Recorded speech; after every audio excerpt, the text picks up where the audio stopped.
It's Tuesday, January 30th, 2024. Let's talk about the news. From Axios, China's Evergrande ordered to liquidate with debts of $300 billion. Early Monday morning, a Hong Kong court ordered China's one-time largest real estate developer, Evergrande, which has more than $300 billion in liabilities, to liquidate its assets. This is being seen as one more punch in the gut to China's already reeling economy and stock market. The country's economy is heavily reliant on its property market, and there was some hope that a restructuring deal could prevent a full-on collapse of the company. But this suggests that's not going to happen. And though the company reportedly has about $240 billion in assets, creditors are expecting a recovery rate of less than 3% of what's owed, representing a staggering loss for folks who invested their savings in unbuilt or unfinished Evergrande properties and for the many other entities that are financially tied to the company.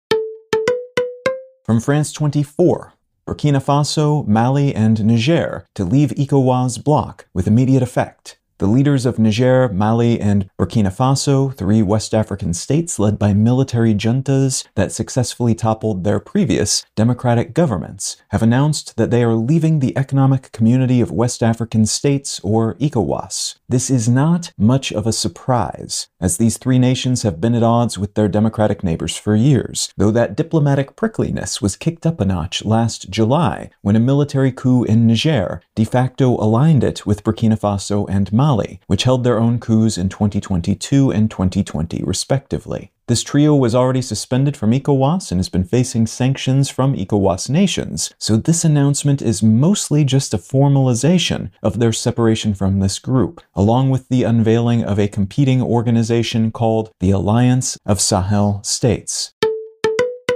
And from Bloomberg, GOP negotiator defends border proposal amid Trump pressure. Congressional negotiations over a border deal have become complicated, as former President Trump has said he doesn't like the deal that's been proposed, but many of his fellow Republicans think it's solid, and President Biden has said he would support its immediate implementation if it is passed. This is a weird moment, as Democrats have been largely pushed to the light touch side of the immigration policy spectrum by Republicans, who have typically favored a more hardcore approach, allowing for the complete closure of borders if it's deemed necessary. The deal that's on the table seems to lean heavily toward Republican priorities on the matter, and Biden is possibly giving his blessing because the issue has become historically vast, by some metrics at least, but also because passing it could take the immigration debate off the table heading into election season. Trump is reportedly dismissing the plan for the same reason, wanting to retain immigration as a cudgel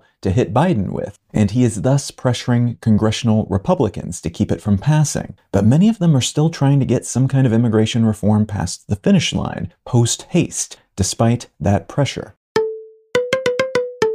If you're finding some value in one-sentence news, consider leaving a quick review wherever you get your podcasts and/or sharing the show with a friend. You can find out more about this show or subscribe to the email version at onesentencenews.com. And you can support this and other related projects, like the Let's Know Things and Brain Lenses podcasts, at understandery.com.